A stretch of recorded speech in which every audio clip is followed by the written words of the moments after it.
بندعي للسلام، واللي يدعي للسلام ما يعملش برك دم زي مدينة عزلاء. صوروا بقى زحلة دي زي اي مدينة عندنا في الدلتا، طنطا او حاجة، ويجي حافظ الاسد بالجيش السوري ومعدات اللي معمولة لقتال الجيوش يهجم على زحلة العزلاء اللي زي طنطا، ويقطع المي ويقطع الاكل، في نساء، في اطفال، في عيانين، في شيوخ. المية اتقطع، الاكل اتقطع، الدواء اتقطع.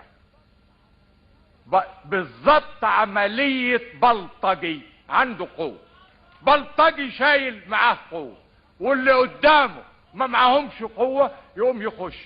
ادي الحكام العرب اللي بيعرضوا كامب ديفيد. ولما اقول انه ما اضاعش مصير الامة العربية، ما سيبوش ولا مصير مصر في ايدين حكام من دول، يستغربوا، لانه طبعا مانيش عايز في يوم من الايام طنطا عندي ولا مدينة 15 مايو تحاصرها الدبابات، ولا زي الولد اللي على حدودنا في ليبيا اللي حقيقة بقى شيء امام العالم جميعا بنأسف له. لا اضع لا مصير مصر ولا مصير الامة العربية في ايدي هؤلاء الاطفال والمراهقين من امثالهم ابدا. وكامب ديفيد تدعو للسلام، بتدعو لحقوق شعب فلسطين، بتدعو لانهاء الاحتلال الاسرائيلي، بتدعو بدل ما يكون الاحتلال الاسرائيلي بلا مدة زي ما هو الان، لا يبقى له اخر 5 سنين، وحتى ال5 سنين انتقال دول الفلسطينيين يحكموا نفسهم فيهم. ادي كامب ديفيد.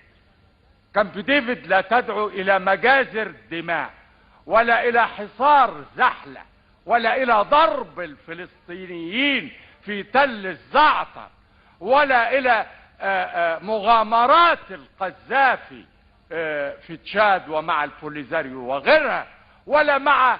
وكامب ديفيد لا تدعو للتمزق العربي، ده بالعكس، ده احنا بنقول لهم تعالوا كعرب ناخد موقف.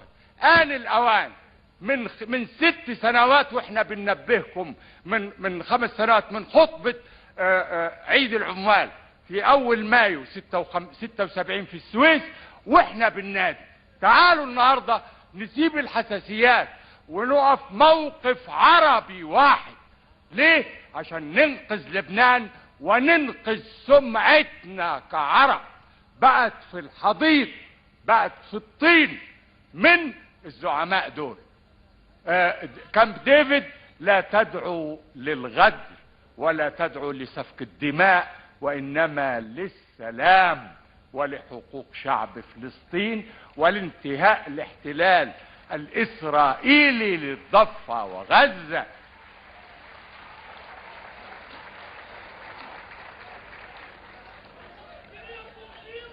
والله أنا هنا أمامكم أبنائي وبناتي وفي عيدكم بوجه هذا النداء للأمة العربية، إنه تعالوا ننسى أحقادنا وينسوا صغرهم وينسوا حساسيتهم وينسوا إن المال هو كل شيء البعض منهم، والبعض الآخر ينسى إنه القوة اللي معاه لا تساوي شيء، لأنه في قوة أقوى من هذا بكتير، خالق السماوات والأرض. بقول لهم جميعا نحن في حاجة إلى أن ننسى ونجلس لمرة واحدة بتجرد من أجل أمتنا العربية.